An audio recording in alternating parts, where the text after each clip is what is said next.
여자 배드민턴의 안세영이 올림픽 무대까지 재패하며 세계 정상에 올랐습니다. 남자 사격의 조영재는 속사 권총 25m에서 은메달을 따내며 선전을 이어갔습니다. 여의도 순복음교회 이영훈 담임 목사가 서아프리카 가나에서 열린 대성회에 초청받아 뜨거운 말씀을 전했습니다. 대한예수교장로회 통합총회가 교단 산하 7개 신학교와 함께 대학교 통폐합 방안에 대해 논의했습니다.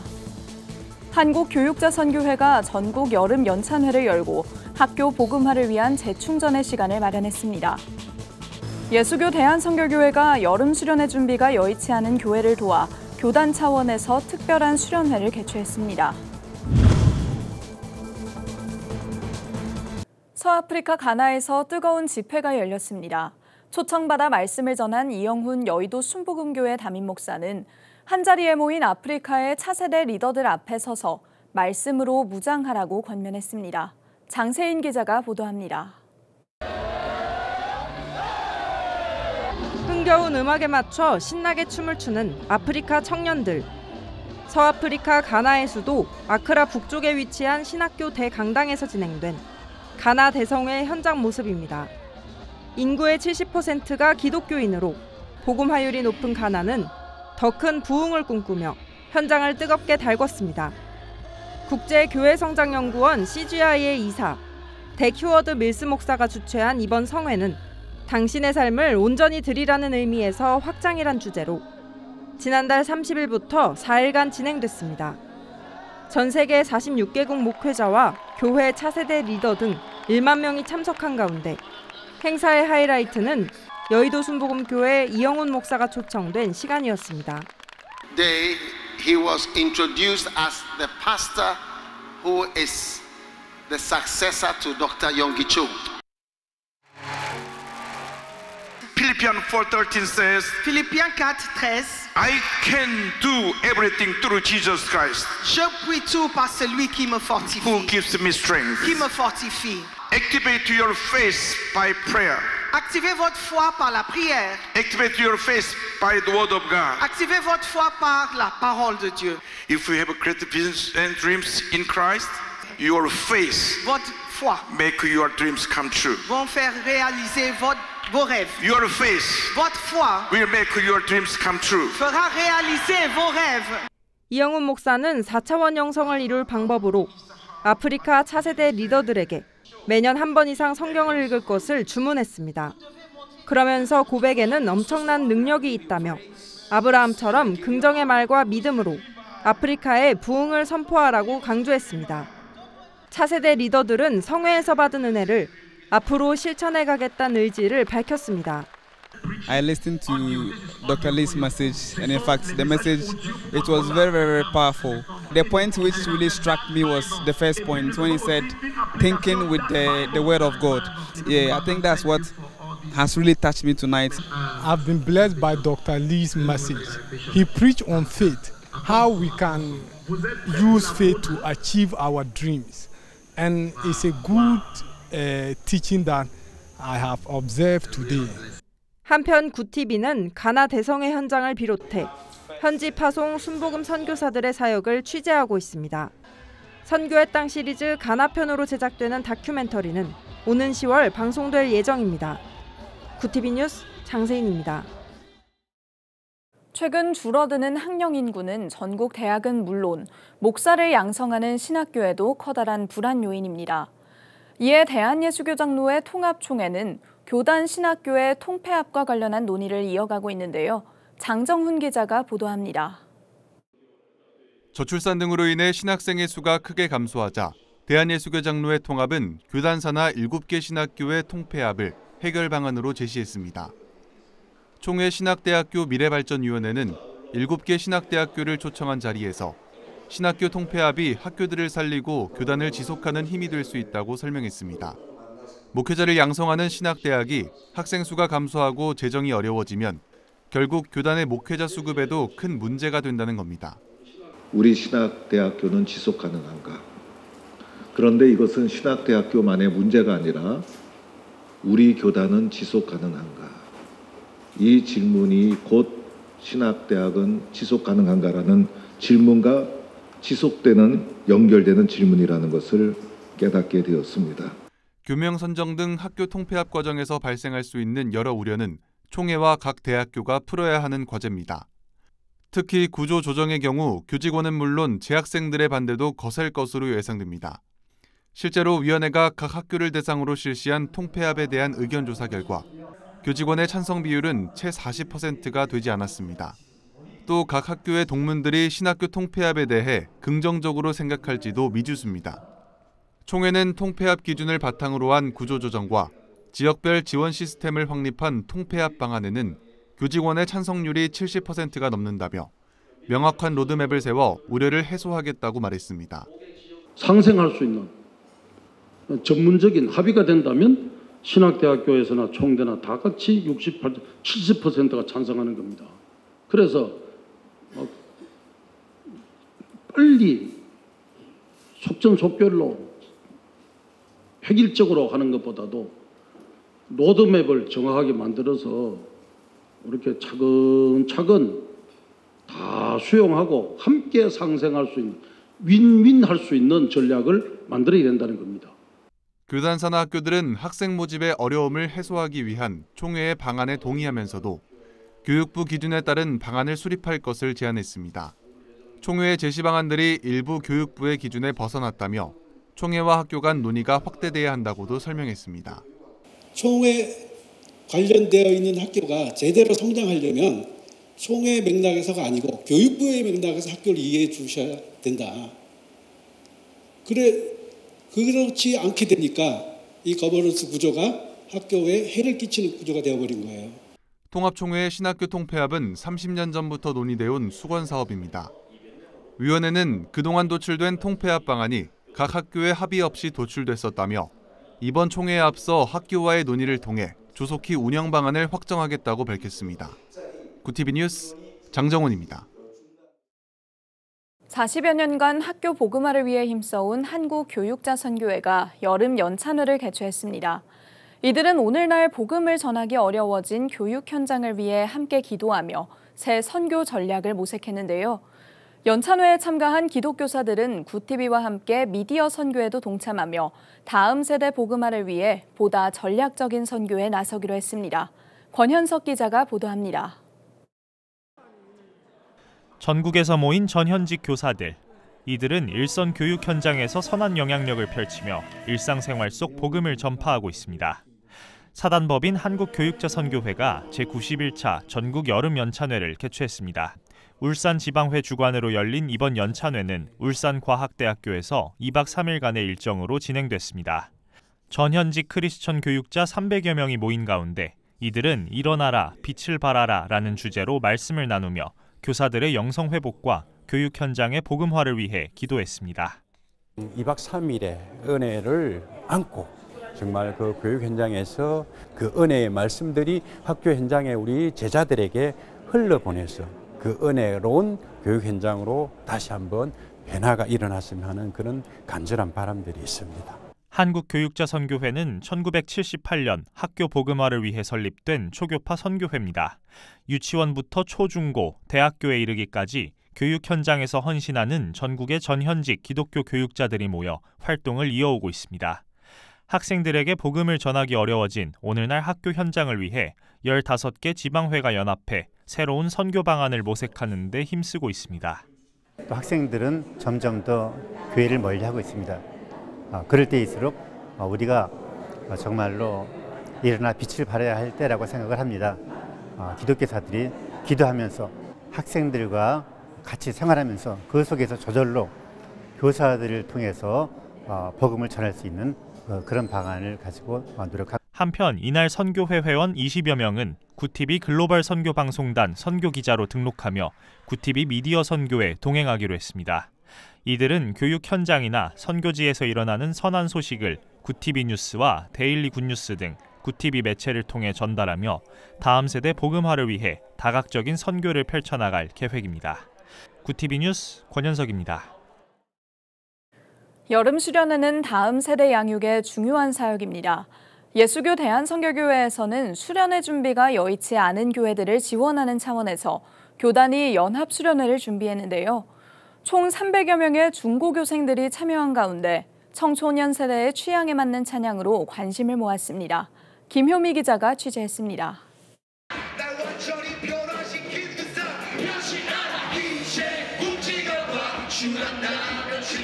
언뜻 보기에는 찬양이라기보다는 래퍼들의 힙합 공연처럼 보입니다. 그렇지만 청소년들의 마음을 파고드는 엄연한 찬양입니다. 예수교 대한성결교회의 전국 청소년 연합수련회의 공연 현장입니다. 이번 연합수련회는 5일부터 2박 3일의 일정으로 진행됐습니다. 언제 복음을 경험했느냐, 어느 때에 예수님을 만났느냐에 따라 그들의 일생의 신앙이 좌우되잖아요. 복음을 경험하고 복음을 알게 되었을 때 다시 주께로 돌아오게 되는 확률이 굉장히 높아지죠. 그런 의미에서 다음 세대의 사역은 놓칠 수 없는.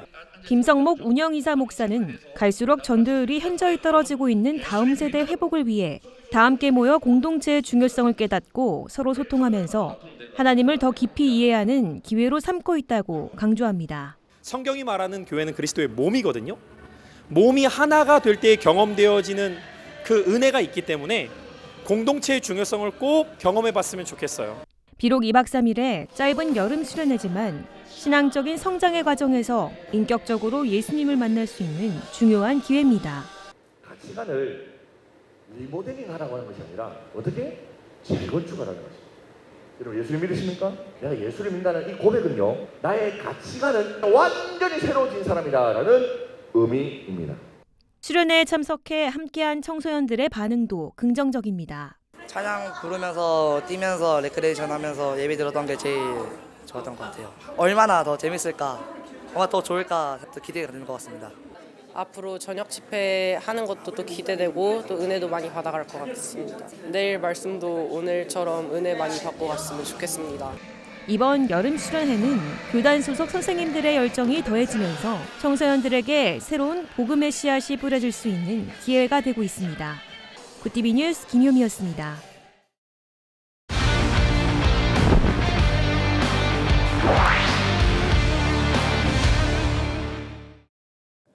이어서 파리올림픽 주요 소식 전해드립니다. 이번 올림픽 유도 메달리스트인 허미미가 6일 오전 대구 군위군에 조성된 독립운동가이자 5대조인 허석지사의 기적비를 찾았습니다.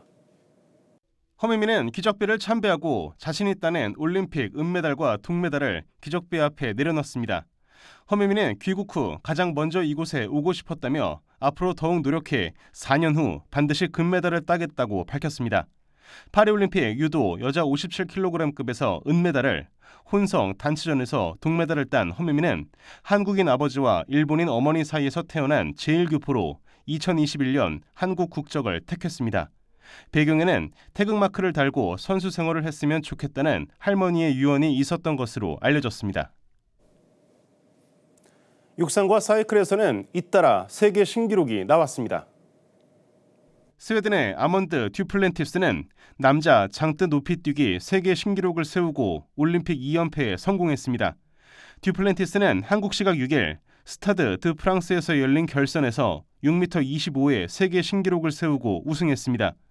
유력한 우승 후보로 꼽혔던 듀플랜티스는 단 4번의 점프만에 우승을 확정했습니다. 영국은 여자 사이클에서 세계 신기록을 세웠습니다. 한국 시각 6일 열린 사이클, 트랙, 스프린트 여자 단체 결승전에서 뉴질랜드를 제치고 우승을 차지했습니다. 45초 186의 기록으로 우승하며 세계 신기록을 새로 썼습니다.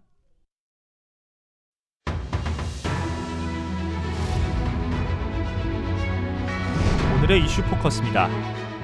28년 만에 배드민턴 올림픽 단식 금메달을 차지한 안세영 선수가 대표팀에 대한 작심 발언을 쏟아내 파장이 일고 있습니다. 현지 시간 5일 파리올림픽 배드민턴 여자 단식 결승 경기에서 승리한 안세영 선수는 경기 후 인터뷰에서 자신의 부상 관리를 소홀히 한 대표팀에 실망했다며 이 순간 이후 대표팀과 계속 함께 가긴 힘들지 않을까 생각한다고 밝혔습니다. 안세영은 이어 대한배드민턴협회의 선수 육성과 훈련 방식, 의사결정 체계 등 협회의 전반적인 문제점을 지적했습니다. 이와 관련해 6일 문화체육관광부는 올림픽이 끝나는 대로 정확한 사실관계를 파악하고 결과에 따라 적절한 개선 조치의 필요성을 검토할 예정이라고 전했습니다. 팀F 사태로 피해를 본 기업들에 대한 긴급 자금 지원이 이번 주부터 본격적으로 시행됩니다. 6일 정부는 TMF 사태와 관련해 오는 9일부터 정책금융기관의 유동성 지원 프로그램 사전 신청을 받는다고 밝혔습니다. 정부는 긴급 경영 안전자금 2천억 원, 신용보증기금과 기업은행 협약 프로그램 3천억 원을 포함해 모두 5,600억 원 이상의 유동성을 공급할 예정입니다. 또 대출 만기 연장, 기술 보증 지원과 더불어 소득세와 부가세 납부 기한을 최대 9개월까지 연장해줄 방침입니다. 2025학년도 대학 수학능력 시험이 100일 앞으로 다가온 가운데 어느 때보다 변수가 많아진 올해 수능 난도에 관심이 쏠리고 있습니다. 교육계에 따르면 27년 만에 이뤄진 의과대학 정원 증원으로 의대 열풍이 거세지면서 올해 수능에선 상위권 N수생 유입 가능성이 커졌습니다.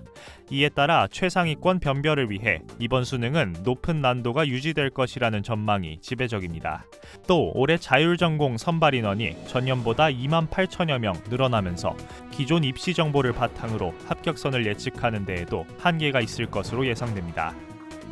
우리나라 자살률이 세계 최고를 기록하는 가운데 올해 5월까지 자살 사망자가 지난해 같은 기간 대비 10%가량 늘어났습니다. 복지부에 따르면 올해 1월부터 5월까지 자살 사망자 수는 6,375명으로 지난해 같은 기간보다 10.1% 증가했습니다. 정부는 팬데믹 이후 사회적 고립과 경제난, 우울과 불안 증가 등의 요인이 자살 사망자 수 증가에 직간접적으로 영향을 끼쳤다고 분석했습니다. 정부는 자살 대응을 위한 주요 과제로 자살 예방 실천 메시지 홍보와 모방 자살 방지를 위한 보도 환경 개선, 또 자살 예방 교육 의무화와 고위험군 발굴 강화 등을 추진해 나갈 것이라고 밝혔습니다. 구티비 뉴스 권현석입니다.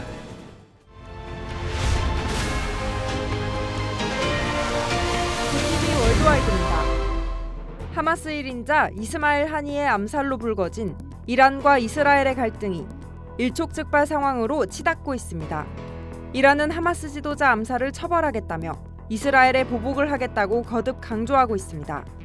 로이터 통신 등 외신에 따르면 레바논의 친이란 무장정파 헤즈볼라는 현지 시간 5일 새벽 이스라엘 북부를 공격했고 이스라엘군은 5일 드론 공습으로 헤즈볼라 지휘관을 사살했습니다. 미군이 주둔하고 있는 이라크 알-아사드 공군 기지도 5일 공격당했는데 보도에 따르면 최소 5명의 부상자가 발생했습니다.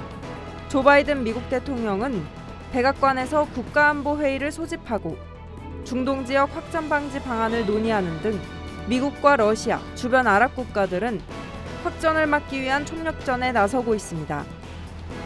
이란이 이스라엘에 대한 보복 공격을 계획하는 와중에 전 세계 이슬람권 국가들의 긴급회의를 요청했습니다.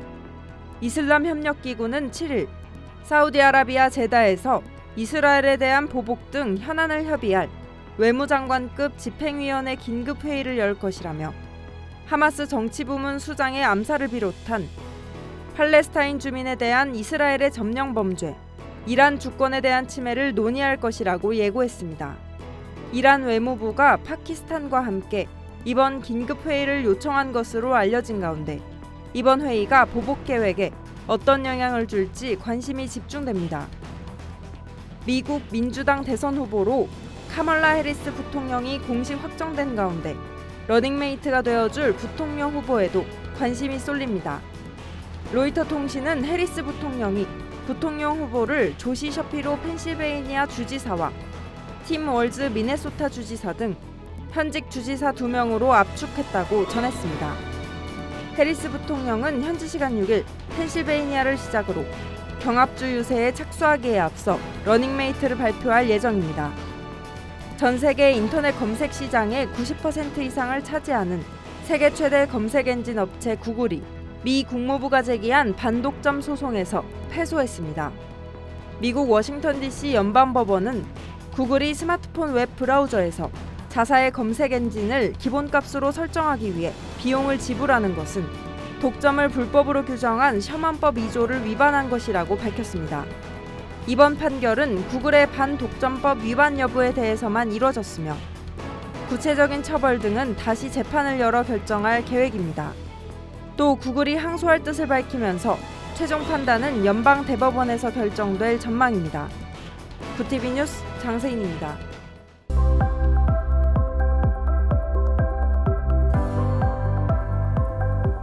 내일은 가을의 시작을 알리는 절기 입추입니다. 하지만 입추란 말이 무색하게 무더운 날씨가 이어지겠는데요. 대부분 지역의 아침 기온이 26에서 27도를 보이겠고 한낮에도 체감온도가 35도를 웃도는 더위가 이어지겠습니다. 대기 불안정으로 인해 내륙 곳곳에는 요란한 소나기가 자주 지나겠습니다. 이어서 전국 날씨입니다. 내일 한낮 최고 기온은 서울 33도, 강릉 34도가 예상됩니다. 남부지방의 경우 대구 35도, 광주 34도, 부산은 33도를 보이겠습니다. 날씨였습니다. 올림픽이 열리며 전 세계가 스포츠로 화합을 다지고 있지만 중동 지역에선 여전히 갈등이 확산하고 있습니다. 특히 이란에서 이스라엘에 대한 피해 보복을 천명하며 꺼질 것 같았던 전쟁의 불씨가 다시 피어오르고 있는데요. 하루빨리 긴장이 사그라들고 전쟁으로 고통받는 나라들의 평화가 깃들기를 기도합니다. 이상으로 뉴스를 마칩니다. 함께해 주신 여러분 고맙습니다.